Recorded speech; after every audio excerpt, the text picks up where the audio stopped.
Chapter 20. I shall live forever and ever and ever. But they were obliged to wait more than a week, because first there came some very windy days, and then Colin was threatened with a cold, which two things happening one after the other would no doubt have thrown him into a rage, but that there was so much careful and mysterious planning to do, and almost every day Dickon came in, if only for a few minutes, to talk about what was happening on the moor, and in the lanes and hedges, and on the borders of streams. The things he had to tell about otters and badgers and water-rats' houses, not to mention birds' nests and field-mice in their burrows, were enough to make you almost tremble with excitement when you heard all the intimate details from an animal charmer, and realized with what thrilling eagerness and anxiety the whole busy underworld was working. "They're same as us," said Dickon, "only they have to build their homes every year, and it keeps 'em so busy they fair scuffle to get 'em done." The most absorbing thing, however, was the preparations to be made before Colin could be transported with sufficient secrecy to the garden. No one must see the chair-carriage and Dickon and Mary after they turned a certain corner of the shrubbery and entered upon the walk outside the ivied walls. As each day passed, Colin had become more and more fixed in his feeling that the mystery surrounding the garden was one of its greatest charms. Nothing must spoil that. No one must ever suspect that they had a secret.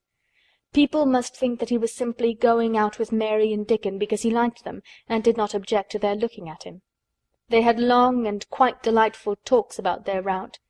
They would go up this path and down that one, and cross the other, and go round among the fountain flower-beds as if they were looking at the bedding-out plants the head gardener, Mr. Roach, had been having arranged. That would seem such a rational thing to do that no one would think it at all mysterious. They would turn into the shrubbery walks and lose themselves until they came to the long walls. It was almost as serious and elaborately thought out as the plans of march made by great generals in times of war. Rumours of the new and curious things which were occurring in the invalids' apartments had of course filtered through the servants' hall into the stable-yards and out among the gardeners, but notwithstanding this, Mr. Roach was startled one day when he received orders from Master Colin's room to the effect that he must report himself in the apartment no outsider had ever seen, as the invalid himself desired to speak to him. "Well, well," he said to himself as he hurriedly changed his coat, "what's to do now? His Royal Highness that wasn't to be looked at, calling up a man he's never set eyes on." Mr. Roach was not without curiosity. He had never caught even a glimpse of the boy, and had heard a dozen exaggerated stories about his uncanny looks and ways and his insane tempers. The thing he had heard oftenest was that he might die at any moment, and there had been numerous fanciful descriptions of a humped back and helpless limbs given by people who had never seen him. "Things are changing in this house, Mr. Roach," said Mrs. Medlock, as she led him up the back staircase to the corridor onto which opened the hitherto mysterious chamber. "Let's hope they're changing for the better, Mrs. Medlock," he answered. "They couldn't well change for the worse," she continued, "and queer as it all is, there's them as finds their duties made a lot easier to stand up under. Don't you be surprised, Mr. Roach, if you find yourself in the middle of a menagerie and Martha Sowerby's Dickon more at home than you or me could ever be." There really was a sort of magic about Dickon, as Mary always privately believed. When Mr. Roach heard his name he smiled quite leniently. "He'd be at home in Buckingham Palace or at the bottom of a coal mine," he said. "And yet it's not impudence either. He's just fine, is that lad." It was perhaps well he had been prepared, or he might have been startled. When the bedroom door was opened, a large crow, which seemed quite at home perched on the high back of a carven chair, announced the entrance of the visitor by saying "Caw! Caw!" quite loudly. In spite of Mrs. Medlock's warning, Mr. Roach only just escaped being sufficiently undignified to jump backward. The young Rajah was neither in bed nor on his sofa. He was sitting in an armchair, and a young lamb was standing by him shaking its tail in feeding-lamb fashion as Dickon knelt giving it milk from its bottle. A squirrel was perched on Dickon's bent back, attentively nibbling a nut. The little girl from India was sitting on a big footstool looking on. "Here is Mr. Roach, Master Colin," said Mrs. Medlock. The young Rajah turned and looked his servitor over. At least, that was what the head gardener felt happened. "Oh, you are Roach, are you?" he said. "I sent for you to give you some very important orders." "Very good, sir," answered Roach, wondering if he was to receive instructions to fell all the oaks in the park, or to transform the orchards into water gardens. "I am going out in my chair this afternoon," said Colin. "If the fresh air agrees with me, I may go out every day. When I go, none of the gardeners are to be anywhere near the long walk by the garden walls. No one is to be there. I shall go out about 2 o'clock, and everyone must keep away until I send word that they may go back to their work." "Very good, sir," replied Mr. Roach, much relieved to hear that the Oaks might remain and that the orchards were safe.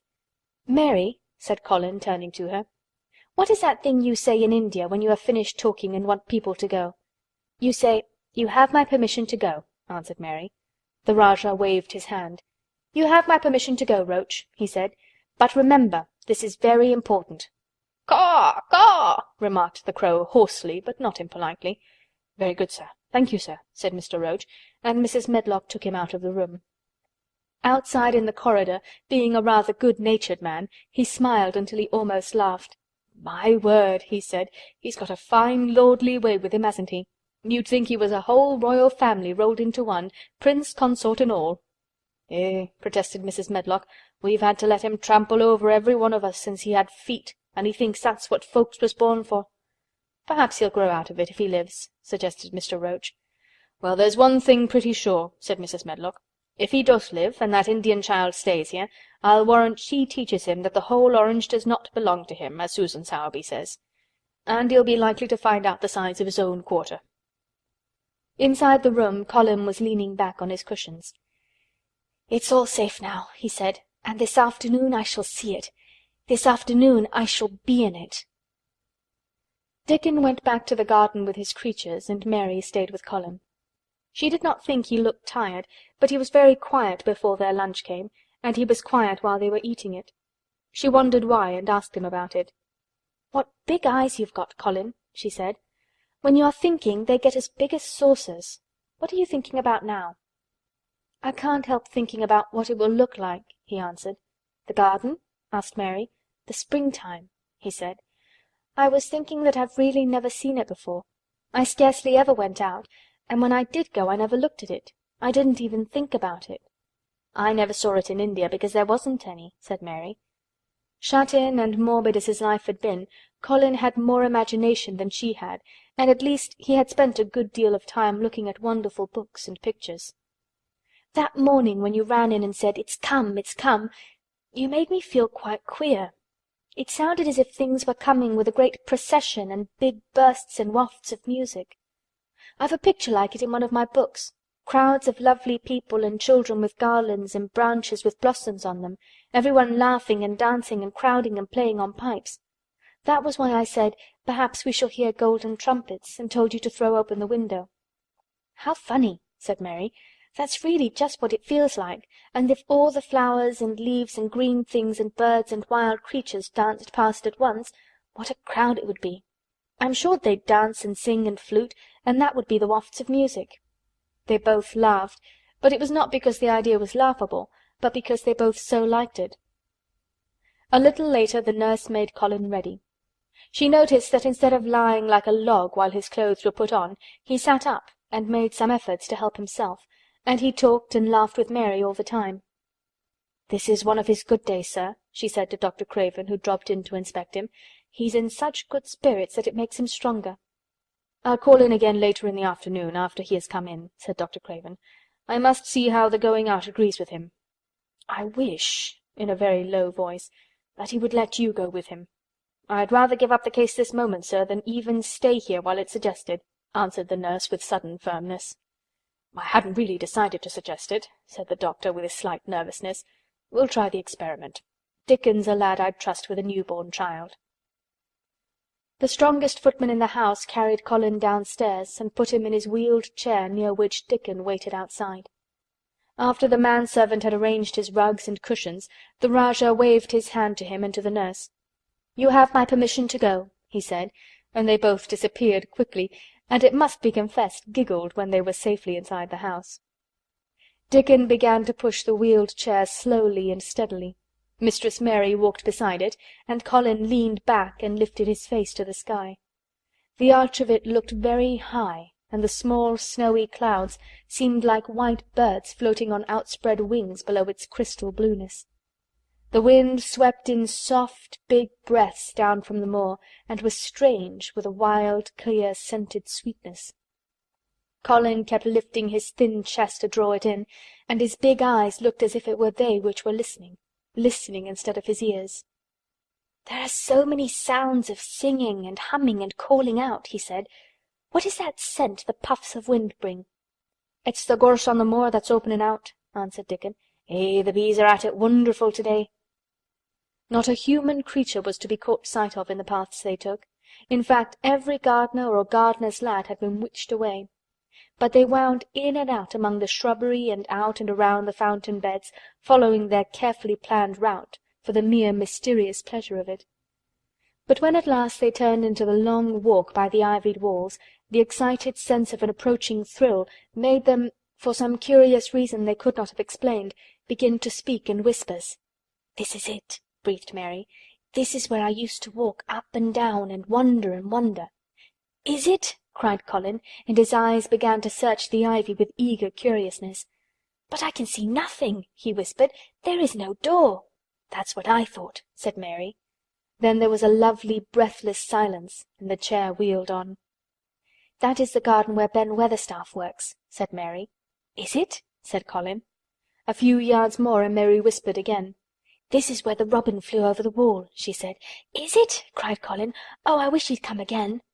"And that," said Mary with solemn delight, pointing under a big lilac bush, "is where he perched on the little heap of earth and showed me the key." Then Colin sat up. "Where? Where? There?" he cried, and his eyes were as big as the wolf's in Red Riding Hood, when Red Riding Hood felt called upon to remark on them. Dickon stood still, and the wheeled chair stopped. "And this," said Mary, stepping onto the bed close to the ivy, "is where I went to talk to him when he chirped at me from the top of the wall. And this is the ivy the wind blew back," and she took hold of the hanging green curtain. "Oh, is it? Is it?" gasped Colin. "And here is the handle, and here is the door. Dickon, push him in quickly." And Dickon did it, with one strong, steady, splendid push. But Colin had actually dropped back against his cushions, even though he gasped with delight, and he had covered his eyes with his hands and held them there, shutting out everything, until they were inside, and the chair stopped as if by magic, and the door was closed. Not till then did he take them away and look round and round and round, as Dickon and Mary had done. And over the walls and earth and trees and swinging sprays and tendrils, the fair green veil of tender little leaves had crept, and in the grass under the trees and the grey urns in the alcoves, and here and there, everywhere, were touches or splashes of gold and purple and white, and the trees were showing pink and snow above his head, and there were fluttering of wings and faint sweet pipes and humming and scents. And the sun fell warm upon his face, like a hand with a lovely touch. And in wonder Mary and Dickon stood and stared at him. He looked so strange and different, because a pink glow of colour had actually crept all over him, ivory face and neck and hands and all. "I shall get well! I shall get well!" he cried out. "Mary, Dickon, I shall get well! And I shall live forever and ever and ever!" End of chapter 20.